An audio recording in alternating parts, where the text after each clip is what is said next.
ಕೇಸರಿ ಶಾಲೆಗಳನ್ನು ಧರಿಸಿ ಬಂದಿದ್ದೀವಿ. ಇಡೀ ಶೋಭಾಯಾತ್ರೆಯಾದ್ಯಂತ ಶ್ರೀರಾಮಚಂದ್ರರಿಗೆ ಜಯಘೋಷಗಳನ್ನು ಹಾಕ್ತಾ ಬಂದಿದ್ದೀವಿ ಅಂದ್ರೆ ಇದು ಯಾವುದೂ ಸಾಮಾನ್ಯವಾದ ವಿಚಾರ ಅಲ್ಲ. ಕಾರಣ, ಒಂದು ಕಾಲದಲ್ಲಿ ನಮ್ಮ ಇದೇ ಹಿಂದೂ ಸಂಸ್ಕೃತಿಯನ್ನ ಮಣ್ಣಲ್ಲಿ ಮಣ್ಣಾಗಿಸಬೇಕು, ನಮ್ಮ ಮಠ ಮಂದಿರಗಳನ್ನು ನಾಶ ಮಾಡಬೇಕು, ನಮ್ಮ ಸನಾತನ ಸಂತ ಸಂಸ್ಕೃತಿಯನ್ನು ನಾಶ ಮಾಡಬೇಕಂತ ನಮ್ಮ ಮೇಲಾದ ದಾಳಿ ಒಂದು ಎರಡಲ್ಲ, 1000ಕ್ಕೂ ಹೆಚ್ಚು ವರ್ಷ ನಿರಂತರ ನಮ್ಮ ಮೇಲೆ ದಾಳಿಯಾಗಿದೆ. ಇಷ್ಟು ವರ್ಷ ದಾಳಿ ಏನ್ ಮಹಾಂತರ ಹಂದುಕೊಂಡ್ರೆ ಯಾವತ್ತಾದ್ರೂ ಇತಿಹಾಸ ಪುಟಗಳನ್ನು ತಿರುವು ಹಾಕಿ ನೋಡಿದಾಗ ನಮ್ಗೆ ಅರ್ಥ ಆಗುತ್ತೆ. ಇದೇ ಜಗತ್ತಿನಲ್ಲಿ ಪ್ರಾಚೀನ ಅಂತ ಕರೆಸ್ಕೊಂಡಂತ 35 ಜನಾಂಗಗಳಿದ್ದಲ್ಲ, ಎಲ್ಲೋದು ಆ ಪ್ರಾಚೀನ ಜನಾಂಗಗಳು?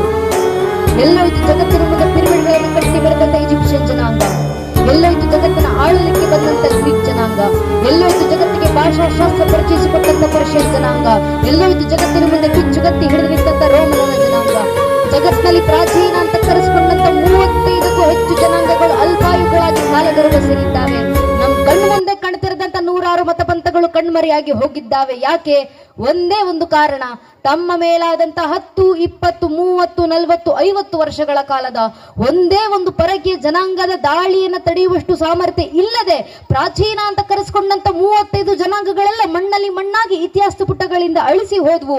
ಆದ್ರೆ ನಮ್ಮ ಸನಾತನ ಹಿಂದೂ ಧರ್ಮದ ಮೇಲೆ 10, 20, 40, 50 ವರ್ಷ ಅಲ್ಲ, ಚರಿತ್ರೆ ಸಾಕ್ಷಿಯಾಗಿ ನಿಂತಿದೆ. 1372ಕ್ಕೂ ಹೆಚ್ಚು ವರ್ಷ ನಿರಂತರ ನಮ್ಮ ಮೇಲೆ ದಾಳಿ. ಇಷ್ಟು ವರ್ಷ ನಮ್ಮ ಮೇಲೆ ದಾಳಿ ಮಾಡಿದ್ರು ಒಂದೆರಡು ಪರಕೀಯ ಜನಾಂಗದವರ, ಒಂದೆರಡು ಪರಕೀಯ ದೇಶದವರ? ಸ್ವಾಮಿ, 1000ಕ್ಕೂ ಹೆಚ್ಚು ವರ್ಷ ಮೊಘಲರು ಬಂದ್ರು, ಅರಬ್ಬರು ಬಂದ್ರು, ಅಫ್ಘಾನರು ಬಂದ್ರು, ಪೋರ್ಚುಗೀಸರು ಬಂದ್ರು, ಡಚ್ಚರು ಬಂದ್ರು, ಫ್ರೆಂಚರು ಬಂದ್ರು, ಇಂಗ್ಲಿಷರು ಬಂದ್ರು, ಶಕರು ಬಂದ್ರು, ಹೂಣರು ಬಂದ್ರು. ಇವರೆಲ್ಲರೂ ಬಂದು ನಮ್ಮ ಮೇಲೆ ದಾಳಿ ಮಾಡಿದ ನಂತರವೂ ಇವತ್ತಿಗೂ ಸನಾತನ ಹಿಂದೂ ಧರ್ಮವಾಗಿ ಜೀವಂತವಾಗಿದೆ. ಜಗತ್ತಲ್ಲಿ 100 ಕೋಟಿ ಹಿಂದೂಗಳು